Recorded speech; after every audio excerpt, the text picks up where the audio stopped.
Namaste, hello, and welcome to the World Report. I am Priyanka Deo. Our top story of the day, U.S. President Donald Trump stated that India is working on a trade deal along the same lines as the one he announced with Indonesia, which will provide the U.S. with greater access to the Indian market. Now, under the deal with Jakarta, there will be a 19% tariff on imports into the U.S., but none on exports from the U.S. to Indonesia. This is what he told reporters in Washington on Tuesday. Negotiators from India and the U.S. are working to reach a deal before the August 1st deadline that Trump has set for making deals or face arbitrary tariffs. So we made a deal with Indonesia. I spoke to their really great president, very popular, very strong, smart. And we made the deal. We have full access to Indonesia, everything. As you know, Indonesia is very strong on copper, but we have full access to everything. We will pay no tariffs. So they are giving us access into Indonesia, which we never had. That's probably the biggest part of the deal. India basically is working along that same line. We're going to have access into India. And you have to understand, we had no access into any of these countries. Our people couldn't go in. And now we're getting access because of what we're doing with the tariffs. So they're paying 19% and we are not paying anything. NATO Secretary General Mark Rutte warned on Wednesday that countries such as Brazil, China, and India could be hit very hard by secondary sanctions if they continue to do business with Russia. Rutte made the comment while meeting with senators in the U.S. Congress the day after President Donald Trump announced new weapons for Ukraine and threatened biting, and I quote, biting secondary tariffs off 100% on the buyers of Russian exports unless there is a peace deal in 50 days. Russia and slam secondary sanctions on countries like India, China and Brazil. So my encouragement to these three countries particularly is, if you live now in Beijing or in Delhi, or you are the president of Brazil, you might want to take a look into this, because this might hit you very hard. So please make the phone call to Vladimir Putin and tell him that he has to get serious about peace talks, because otherwise this will slam back on Brazil, on India and on China in a massive way. Russia and Ukraine continued to trade strikes as Russia struck Ukrainian military facilities, while Kyiv downed 178 Russian drones. Russia's defense ministry said that its forces struck Ukrainian positions across Sumy, Kharkiv, and Donetsk regions over the past 24 hours, destroying several electronic warfare stations, radar installations, as well as ammunition depots. On the same day, Ukraine armed forces claimed in a battle report that their forces had struck 11 Russian troops and equipment concentrations over the past day. Ukraine's Air Force reported shooting down 178 of the 267 Russian-launched drones since Monday. Now, Ukraine's parliament on Tuesday voted to extend martial law and mobilization until November 5th and temporarily suspend the country's participation in the Ottawa Convention, an international treaty that prohibits the use of anti-personnel landmines. U.S. President Donald Trump has revealed that it was First Lady Melania Trump who influenced his opinions about Russian President Vladimir Putin. During a White House meeting, Trump informed that it was his wife who provided a harshly critical response to his previous perceptions of the Kremlin leader and his war in Ukraine, triggering the shift in Washington's position and ramping up pressure on Moscow. From once vocal admirers to now warring leaders, the Trump-Putin bonhomie has taken a turn for the worse. As the Russia-Ukraine war grinds on with no end in sight, beyond the politics, it seems one person quietly pulled the string that changed Trump's stance on the Russian president, triggering Washington's U-turn, none other than First Lady Melania Trump. The US president revealed that it was the First Lady who called out Putin's false promises after numerous phone calls with Trump on ending the war in Ukraine, influencing the US president's perception. My conversations with him are always very pleasant. They say, isn't that a very lovely conversation? And then the missiles go off that night. I go home, I tell the First Lady, I spoke to Vladimir today. We had a wonderful conversation. She said, oh, really? Another city was just hit. Slovenian-born Melania Trump grew up in the former Yugoslavia and has always been a vocal supporter of Ukraine. While Trump has been skeptical of the Ukrainian leader, as seen evidently in the fiery Trump-Zelensky clash at the Oval Office earlier this year. While Trump has often accused Zelensky of starting the war, Melania has pushed for greater aid for Ukraine in the early days of the war.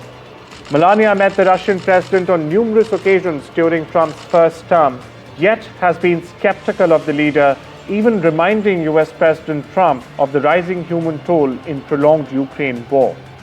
Hailing Melania as Washington's secret weapon against Russia, Kyiv is celebrating the First Lady, with meme galore dubbing her agent Melanie Trumpenko, hinting that she's secretly working for Ukraine within the White House. Memes aside, it seems the quiet yet ever well-presented First Lady is now wading into foreign policy with the year of the most powerful man on the international stage, Donald Trump. Will it be the First Lady, not the US President, who will finally end the Russia-Ukraine war? Disha Bakchi for NDTV. Court documents have revealed that the UK set up a secret scheme to relocate thousands of Afghans to the UK after a soldier accidentally disclosed the personal details of more than 33,000 people, putting them at risk of reprisals from the Taliban. A May 2024 judgment made public for the first time on Tuesday revealed that about 20,000 people may have to be offered relocation to Britain, a move that would likely cost several billion pounds. The government is also facing lawsuits from those affected by the breach, further adding to the ultimate cost of the incident. Listen in to what the UK Defence Secretary has to say.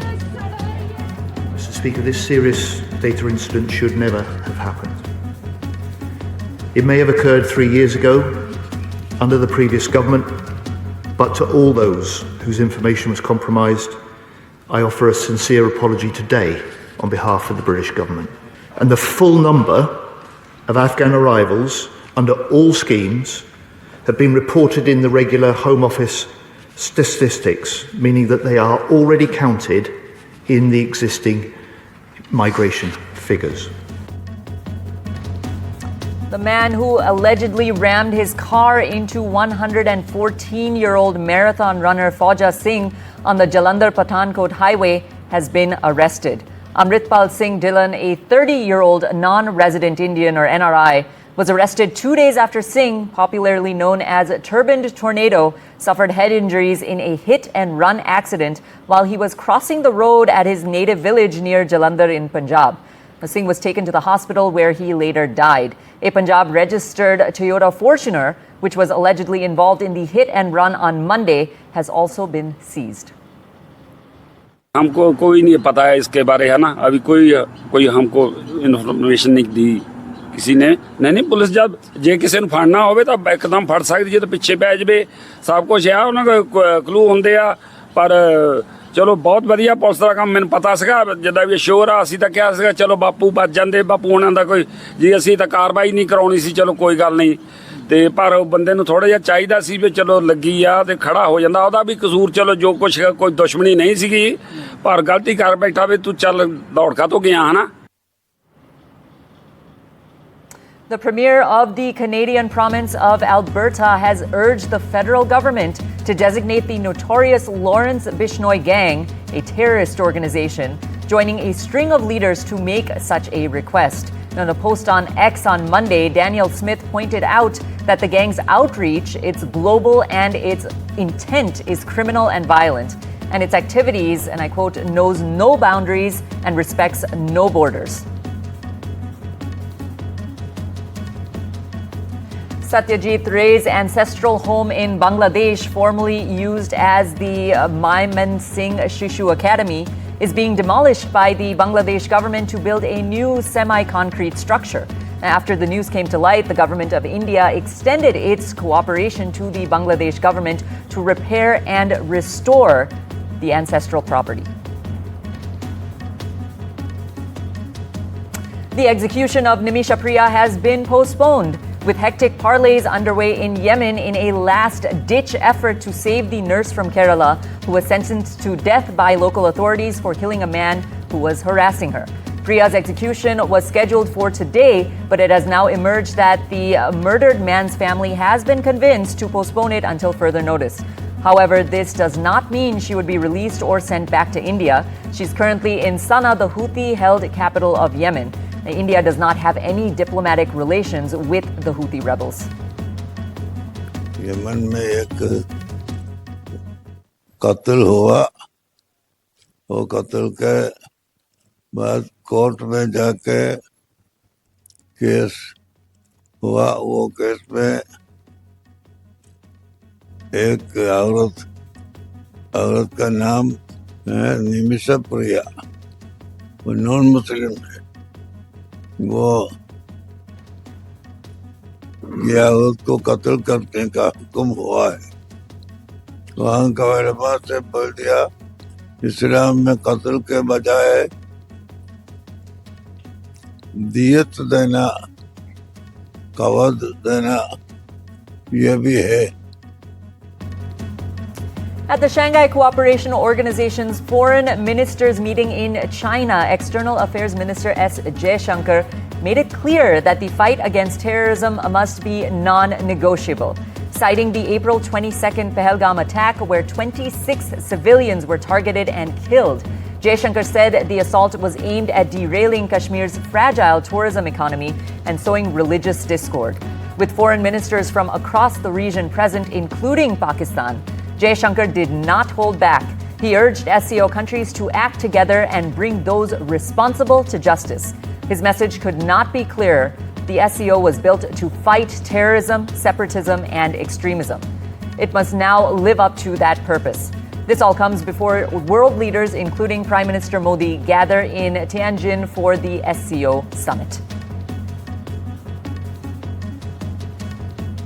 In a fresh twist in Pakistani politics, Reham Khan, journalist and ex-wife of former PM Imran Khan, has announced the launch of her own political party called Pakistan Republic Party, marking her formal entry into politics. Reham said the party would act as the people's voice and would hold the ruling elite accountable. She also added that her new party is a response to the growing dissatisfaction with the current political environment in Pakistan. The Pentagon is ending the deployment of 2,000 National Guard troops in Los Angeles, accounting for nearly half of the soldiers sent to the city to deal with protests over the Trump administration's immigration crackdown. Roughly 4,000 National Guard soldiers and 700 Marines have been in the city since early June. It wasn't immediately clear what prompted the 60-day deployment to end suddenly, nor was it immediately clear how long the rest of the troops would stay in the region. Los Angeles Mayor Karen Bass claimed the removal of troops as a victory for the state. Listen in. I am here to say that we've had an important victory. I think because Los Angeles stood strong, because we understood what it meant that the federal government came in and seized power away from our governor regarding the deployment of the National Guard, and inappropriately sent the National Guard here when they were not needed. The administration has finally understood that they need to withdraw the troops. Let me say that this is what happens when the city stands strong, because we have been united.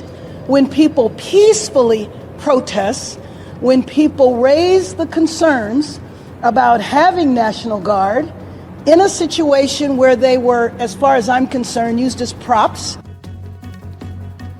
Donald Trump is calling on the Justice Department to release all credible files related to Jeffrey Epstein, but says the final call rests with the Attorney General Pam Bondi.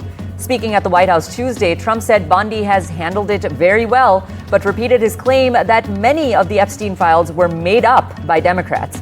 That's a shift from his campaign trail promises to probably release everything.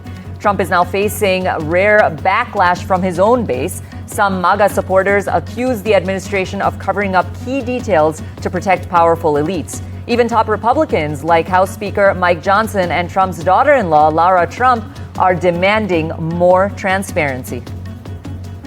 The Attorney General's handled that very well.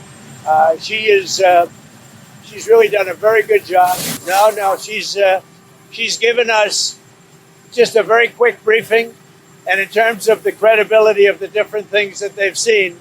And I would say that, these files were made up by Comey, they were made up by Obama, they were made up by the Biden. A federal grand jury indicted a man on charges that he fatally shot a prominent Minnesota state representative and her husband and seriously wounded a state senator and his wife while he was allegedly disguised as a police officer. Vance Bolter, who is accused of shooting dead Democrat Melissa Hortman and her husband, Mark, while disguised as a police officer, was indicted by a federal grand jury. He could face the death penalty if convicted.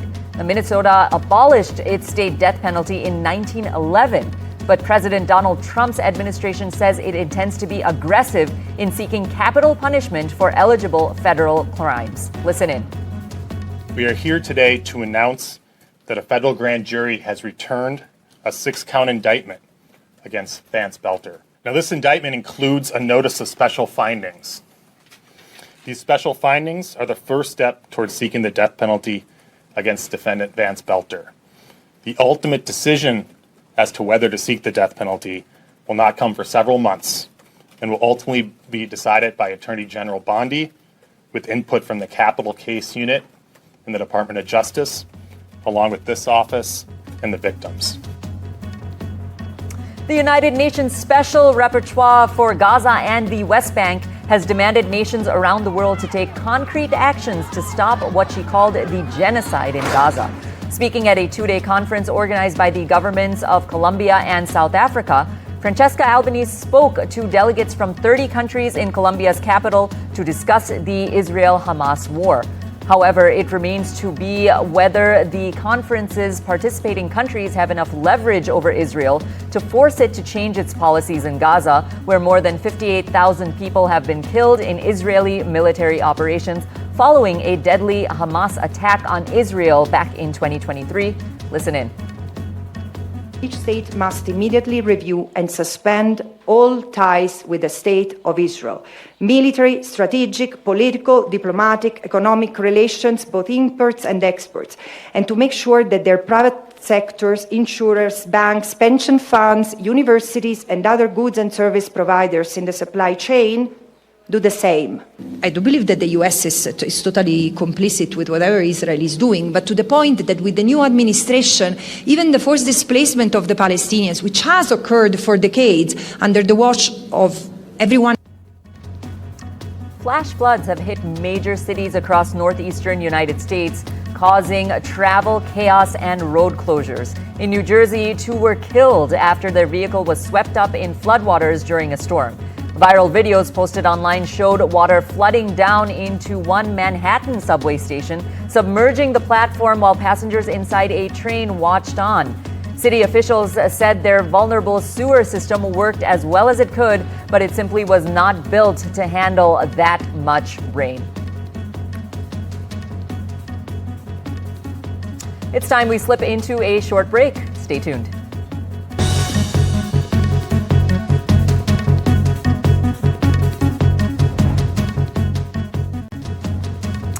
On to our next story. After the U.S. lifted export curbs on chips, American chip-making giant NVIDIA says it plans to resume sales to China of an artificial intelligence chip that's become part of a global race pitting the world's biggest economies against each other. The company's announcement on Monday comes after NVIDIA CEO Jensen Huang met with President Donald Trump at the White House last week. Huang has argued that restricting sales of American technology to China could put the U.S. position as a global leader at risk. Listen in. So we will start to sell H20s to the Chinese market, and I'm looking forward to shipping H20s very soon. And so I'm very happy with that very, very good news. In a significant development following the global controversy over Prada's Kolhapuri-inspired sandals, a high-level team from the luxury fashion house has arrived in Kolhapur to initiate groundwork for a potential collaboration with local artisans. This is the first of a two-part visit by the brand, which had come under fire last month for showcasing sandals that closely resembled the Kolhapuris at the Milan Spring-Summer 2026 show without acknowledging the craft's origins or India's artisan community. The first team visited the Jawahar Nagar area known for producing traditional Kolhapuri footwear and interacted with local artisans. आज प्राड़ा की team आई थी जिसमें उनके 5 लोग आए थे technical team से और उन्होंने बहुत सारी हमारी कोल्हापुरी चप्पल की डिजाइन्स देखी। हमारे कोल्हापुरी चप्पल कैसी बनती है वो भी हमने दिखाया। हमारे जो कुशल कारीगरी है उन्होंने सब दिखाया कि चप्पल हम कैसे बनाते हैं, कैसे सिलाई करते हैं। तो उनके पैर में पहनाने के बाद उनको वो अच्छी लगी और उन्होंने वो एक चप्पल खरीदी भी। और हमारी यही अपेक्षा है कि जब भी आगे काम चलेगा तो प्राड़ा हमारे कोल्हापुर से वो चप्पलें खरीदे और उनके प्राड़ा शोरूम पे वो सेल करें और कोल्हापुर का नाम हमारे जग भर में जाए। The medals for next year's Olympic and Paralympic Winter Games in Milano Cortina were revealed in Venice on Tuesday. 2 Italian sporting greats accompanied the medals by boat on their journey to the grand unveiling at the historic Palazzo Balbi on the Grand Canal. Federica Pellegrini is a double Olympic medalist and Italy's most successful swimmer. Francesca Porcelato won 15 Paralympic medals after participating in 13 summer and winter games. According to the Olympic organization, the medals feature a unique design that combines 2 halves that symbolize the culmination of the athlete's journey and all those who have walked beside them along the way.